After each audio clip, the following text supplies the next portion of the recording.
नहमदुहु व नुसल्ली अला रसूलिहिल करीम अम्मा बाद फ़ाउज़ु बिल्लाहि मिनश शैतानिर रजीम बिस्मिल्लाहिर रहमानिर रहीम।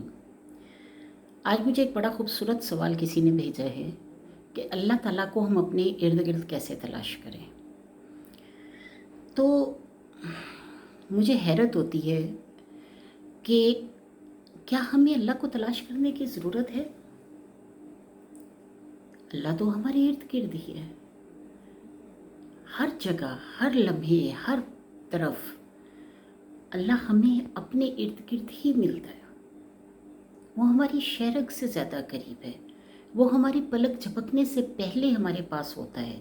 और ये कोई कोई इंसान नहीं कह सकता, ये अल्लाह ने ख़ुद कुरान पाक में फ़रमाया है। लेकिन मसला ये है कि हम ना तो कुरान की तरफ जाते हैं और ना ही इन बातों को समझना चाहते हैं। और हमारी एक आदत बन गई हुई है कि हम अल्लाह से दूर, बहुत दूर जाना चाहते हैं, इसलिए कि हमें अपनी ज़िंदगी प्यारी है, वो ख्वाहिशात प्यारी हैं, वो दुनिया प्यारी है और दुनियादारी प्यारी है। हम अल्लाह से दूर इसलिए होते जा रहे हैं कि हम लोग समझते हैं कि जो आज के दौर में हम लोग हासिल कर सकते हैं, यानी ये इतना खूबसूरत है कि हम एसी चलाएं, कमरे में बैठें, लॉन्ग ड्राइव पे जाएं, फ़लाँ करें, ये सब चीज़ें हमें बहुत अट्रैक्ट करती हैं। हम इन सब चीज़ों को जब अपने इर्द गिर्द पाते हैं तो हमारी खुशी का कोई ठिकाना नहीं होता। अब आते हैं हम कि अल्लाह ताला के मोजज़े। सबसे पहले तो इंसान की बॉडी एक मोजज़ा है। आँख आपकी चर्बी है, उससे आप देखते हैं। ज़बान गोश्त का लोथड़ा है जिससे आप बात करते हैं। कान आपकी कुरकुरी हड्डी है जिससे आप सुनते हैं। ये सब मोजज़े हैं।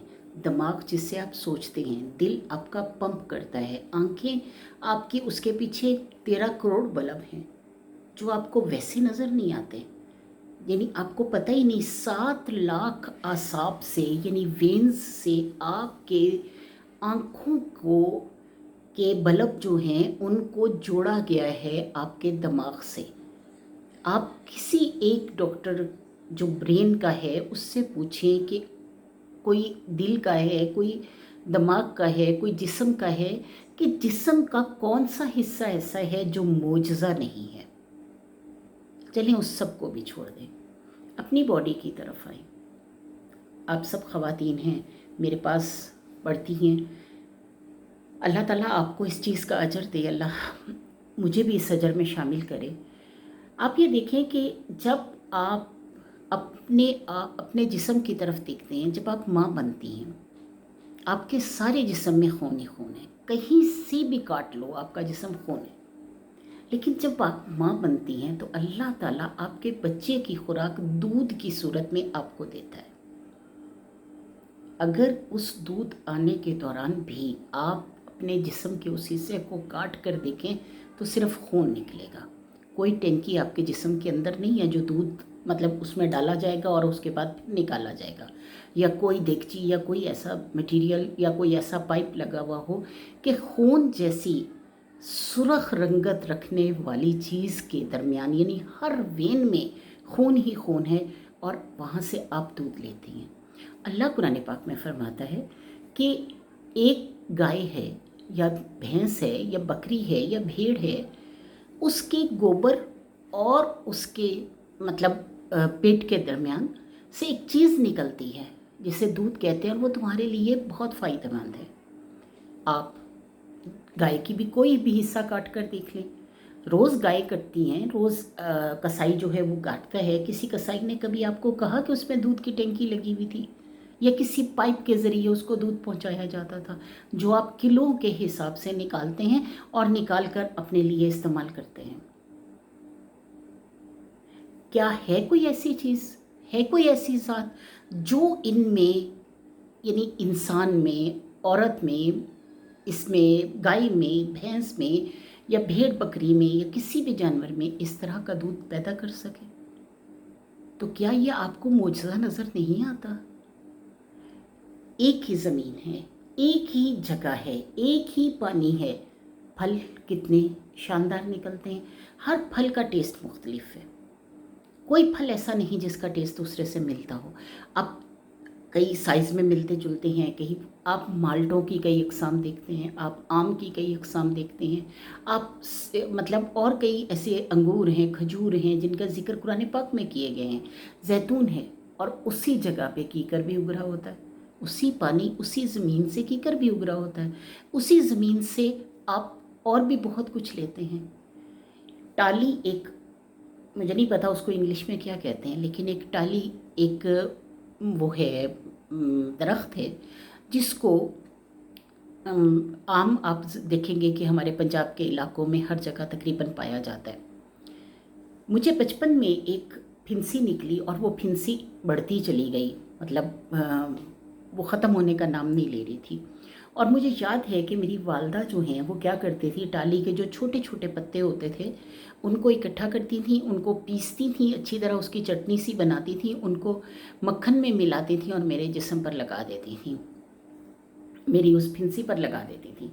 और जब मैं बड़ी हुई तो मतलब उस वक़्त जैसे डॉक्टर्स से हम सुनते हैं कि ये गलत है, ये है, वो है, तो मैं अपनी वालदा से इस बात पे अक्सर वो करती थी कि भाई ये क्या चीज़ थी जो आपने मुझे लगाई। लेकिन आज आप रिसर्च उठा के देख लें कि अमेरिका के इस रिसर्च सेंटर में ये बात वो हुई है कि इस दरख्त से वाकई कैंसर का इलाज होता है। यानी ऐसी फिंसियाँ जो कहीं ख़त्म नहीं होने देती, कोई मतलब जिस्म में ऐसी जगह पे निकल आती हैं कि नहीं आप उसको उसका इलाज कर पाते, तो उसी टाली के दरख्त को उन लोगों ने उनके पौधे लेकर वो अमेरिका में गए हैं। तो ये सब चीज़ें अल्लाह ताला का मौजज़ा ही ज़ाहिर करती हैं। मैं किस किस मौजज़े का नाम लूँ, जब अल्लाह ताला ने ख़ुद फरमा दिया कि 7 समंदर ये और 7 समंदर इस जैसे और ले आओ, और सारी की सारी जितनी भी दरख्त हैं उनको काट कर तुम कलमे बना लो, तब भी सारे समंदरों को स्याही बना लो, और इस जैसे 7 समंदर और ले आओ उसको भी स्याही बना लो, तब भी तुम अल्लाह की बातें नहीं लिख सकोगे। तो अल्लाह के मौजज़ों को तलाश करें अपने इर्द गिर्द, हर जगह पर देखें कि कैसे रब ताला ने क्या चीज़ पैदा की है। एक बात याद रखें, जब तक हम सोचते नहीं हैं तब तक हमारी अक्ल में कोई बात नहीं आती। जब हम उस पर सोचने लगते हैं तब हमारी अक्ल उस चीज़ को पकड़ती है। जब तक हम सोचते रहेंगे कि हमसे ज़्यादा समझदार और हमसे ज़्यादा मतलब पढ़ा लिखा और हमसे ज़्यादा फ़लसफ़ी कोई नहीं, उस वक़्त तक हम अल्लाह की बातों को समझ नहीं पाएंगे। जब हम अपनी आजिज़ी का इकरार करेंगे, जब हम अल्लाह ताला की मोहब्बत का इकरार करेंगे, तो यकीन करें कि अल्लाह ताला आपको सीधा रास्ता दिखाएगा। जब आप अल्लाह से मांगेंगे इहदिनस सिरातल मुस्तकीम, तो हर चीज़ में आपको अल्लाह का मौजज़ा नज़र आएगा। अल्लाह के मौजज़े ही नज़र आएंगे और उसके अलावा कुछ नज़र नहीं आएगा। हर जगह आपको अल्लाह ताला की निशानियाँ, उसके मौजज़ात मिलेंगे।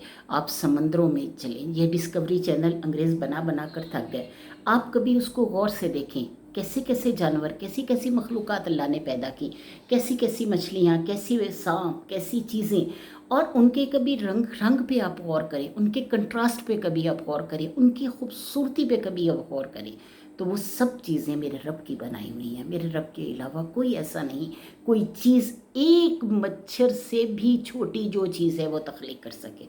और इससे बड़ा मुआज़ा क्या होगा कि कोरोना आया और उसने मुल्कों के मुल्क तबाह कर दिए। लाखों के करीब दुनिया में, पूरी दुनिया में लाखों के करीब लोग मरे, और उन मौतों को कोई रोक नहीं सका। किसी के बाप में जुर्रत नहीं थी कि वो रोक लेते। किसी पावर, जितने भी बने हुए हैं सुपर पावर बने हुए हैं, किसी में जुर्रत नहीं थी कि वो उन मौतों को रोक लेता, इसलिए कि अल्लाह ताला की तरफ से वो अमवात लिखी थी, उन्होंने होना था। वो एक जरासीम जो कि नज़र नहीं आता, जो हमारी इंसानी आँख देख नहीं सकती कि कहाँ क्या चीज़ पड़ी हुई है। अब डेंगू से आप देख लें कि मुल्क में क्या हालात हो रहे हैं, हर दूसरा शख्स डेंगू में मुब्तला हो रहा है, पंजाब में इतनी बुरी हालत है। तो आप खुद सोचें कि वो एक मच्छर जो कि आता है कहीं से, हमें काट के चला जाता है, हम उससे कुछ नहीं कह सकते, हमें बिल्कुल पता नहीं चलता। वैसे हम अशरफुल मखलूक़ात हैं, लेकिन हमें बिल्कुल पता नहीं चलता। वो एक बीमारी देकर हमें चला जाता है, जिससे अमवात भी हो रही हैं और जिससे इंसान कमज़ोर भी हो रहे हैं। वो एक मच्छर, आप क्या बात करते हैं कि मुझसे कहाँ से होते हैं, یہ سب معجزات ہیں، یہ سب اللہ کی نشانیاں ہیں، اور اللہ تعالیٰ کی نشانیوں کو ہی اگر آپ اپنے ارد گرد ڈھونڈنے لگیں تو محبتیں اللہ سے کہیں کتنی زیادہ ہو جائیں یہ آپ اندازہ بھی نہیں کر سکتے۔ یعنی اللہ کی محبت آپ کے اندر اس طرح رچ بس جائے گی کہ آپ اس چیز سے چاہیں بھی تو شیطان آپ کو اس سے دور نہیں کر سکتا۔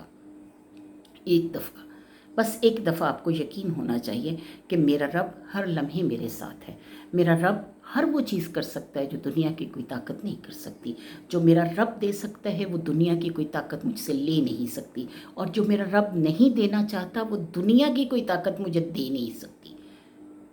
محبتوں کا پیغام دیجیے، راحتوں کا پیغام دیجیے، ایک دوسرے کے ساتھ ایک دوسرے کو لے کر چلیے اس توبہ کی طرف جو ہم نے رب تعالیٰ سے کرنی ہے، اس توبہ کی طرف جو ہمیں ہمارے رب کے قریب کر دے گی، احساس ندامت کی طرف جو ہمیں خود ہونا چاہیے، کیونکہ جو ندامت ہے وہ ایک احساس ہے، اور جب ندامت کا احساس ہو جاتا ہے تو توبہ کی طرف انسان پلٹتا ہے، اور جب توبہ کی طرف پلٹتا ہے تو اسے احساس ہوتا ہے کہ میں کتنا غلط تھا، میں نے کیا کیا گناہ کیے۔ اپنی زندگی کو ایک فلم کی صورت اپنے آنکھوں سے دیکھیے، سوچئے، اپنے دل میں سوچئے ان سارے واقعات کو جو کہ آپ کسی کے ساتھ غلط کر چکی ہیں۔ اگر آپ کسی سے معافی نہیں مانگتی تو اپنے رب کی طرف بڑھنے کے لیے ان لوگوں کو معاف کرنا شروع کر دیں جنہوں نے آپ کے ساتھ زیادتی کی ہے، ان لوگوں کے لیے دعا کرنا شروع کر دیں جن کے ساتھ آپ نے زیادتی کی ہے۔ جب آپ بار بار دعا کریں گے تو انشاءاللہ العزیز اللہ تعالیٰ آپ کو ان تمام ندامتوں سے، ان تمام احساسات سے پاک کر دے گا۔ اللہ آپ کو اپنی طرف بلا لے گا، اور جو اللہ کی طرف رجوع کر لیتا ہے، جو اللہ کے ساتھ ایک اپنا رشتہ مضبوط باندھ لیتا ہے، اس کو کوئی اور روک نہیں سکتا۔ وآخر دعوانا الحمدللہ رب العالمین۔